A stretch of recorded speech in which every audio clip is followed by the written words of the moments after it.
Psalm 78 is credited to Asaph, who wrote about God's guidance of his people in spite of their unfaithfulness.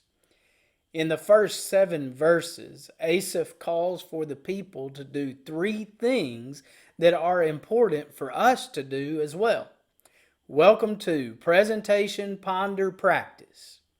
Right from the start, Asaph called God's people to listen. Listen, O my people, to my instruction. Incline your ears to the words of my mouth.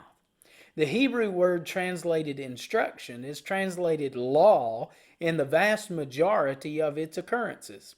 198 out of the 220 times it appears in the Old Testament. Here it means the content of what is taught. Asaph laid out what he would teach in verses 2 and 3. I will open my mouth in a parable. I will utter dark sayings of old, which we have heard and known, and our fathers have told us. Asaph was not going to reveal anything the people did not already know. He was going to speak a parable, which is a translation of a Hebrew word that means a proverb or a saying, and dark sayings, which translates the word riddle. The 2 words are used synonymously in their parallel position. Asaph would teach through proverbs and riddles, explaining the lessons from the past. He would teach them their own history, passed down by the generations. Just as the psalmist generation heard and knew the history from their fathers, he and his generation, notice the plurals in verses 3 and 4, would now pass on the great deeds of God to the next generation. Each generation needs to hear their past so they can learn it, but also so they can teach it to the next generation. Then the younger generation can lend their knowledge of the past and lessons learned to the next generation. We will not conceal them from their children, but to tell to the generation to come the praises of the Lord and his strength and his wondrous works that he has done. Verse 4. In review of God's wondrous works, Asaph wrote, For he established a testimony in Jacob and appointed a law in Israel, which he commanded our fathers that they should teach them to their children, that the generation to come might know, even the children yet to be born, that they may arise or begin and tell them to their children. Verses 5 and 6. God gave Israel the law through Moses, that they should teach them to their children.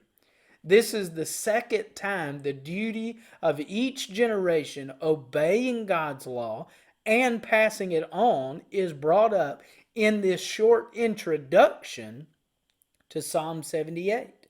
The reason for reviewing Israel's history is given in verses 7 and 8. That they should put their confidence in God and not forget, ignore, or disregard the works of God, but keep his commandments and not be like their fathers, a stubborn and rebellious generation, a generation that did not prepare its heart and whose spirit was not faithful to God. Listening, learning, and lending knowledge of God greatly helps us to put confidence in God.